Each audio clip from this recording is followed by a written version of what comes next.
आता विश्वंभर चौधरी यांच्याकडे आपण जाणार आहोत। विश्वंभर चौधरी सामाजिक कार्यकर्ते आहेत। विश्वंभर चौधरी, तुम्ही पूर्ण बातमी बघितली आहे, तुमची साधारणपणे काय प्रतिक्रिया? हे धक्कादायक आहे अतिशय।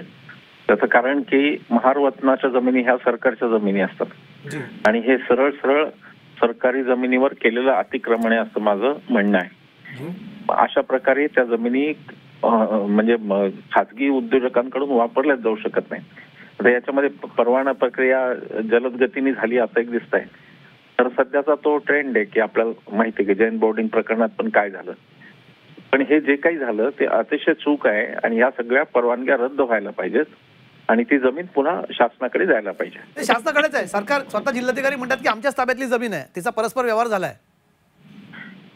हे अजून धक्कादायक। मग ही तर 420 ची केस आहे, म्हणजे फसवाफसवीची केस आहे। मी अशा समजात आतापर्यंत होतो की कदाचित शासनानेच त्यांना ती उपकृत होऊन दिली, करून दिली की काय असं मला वाटत होतं, पण तसं नसेल तर हे अजून धक्कादायक आहे। आणि ही सरळ 420 ची म्हणजे फौजदारी प्रकरण आहे हे, ज्याच्यामध्ये शासनाच्या जमिनीवर अनधिकृतरित्या ताबा करणे हे कलम लावलं गेलं पाहिजे। नाही, इतकं हे आहे की इतकी मोठी जमीन, इतक्या प्राईम लोकेशनवरची जमीन विकली जाते।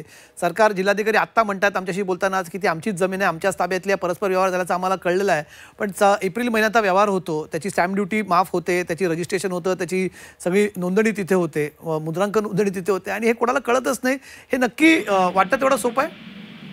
त्याचा अर्थ जिल्हाधिकारी झोपलेले आहेत आणि त्यांनी सोयीस्करपणे दुर्लक्ष केलं, एवढे दोनच अर्थ त्यातून निघतात। एप्रिलमध्ये गेल्यानंतर आज आपण नोव्हेंबरमध्ये आहोत, एवढे महिने जर कळत नसेल तर हे सरकार काय सांभाळणार, कसं सांभाळणार आहेत ना? हे म्हणजे हे उत्तर अत्यंत बेजबाबदारपणाचं आहे।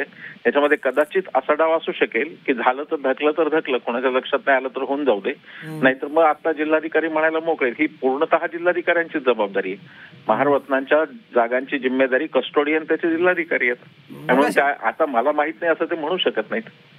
मगाशी सामाजिक कार्यकर्ते अंजली दमाने होत्या, त्यांनी ऑफिस ऑफ प्रॉफिटचा मुद्दा उपस्थित केला की कुठल्याही राजकीय पदावरती बसलेल्या व्यक्तीच्या नातेवाईकांना कुठल्याही प्रकारचा पिक्युनरी बेनिफिट मिळत असेल तरी ऑफिस ऑफ प्रॉफिटची केस होती। तुमचं याबद्दलचं काय म्हणणं आहे? ही नुसतीच ऑफिस ऑफ प्रॉफिटची केस होत नाही, ती तर होतेच, पण प्रिव्हेन्शन ऑफ करप्शन ऍक्ट खालची पण ही केस होते।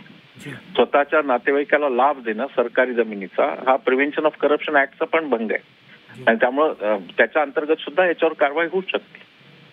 जी, खूप खूप धन्यवाद विश्वंभर चौधरीजी, आपण आपली प्रतिक्रिया दिली त्या विषयावर।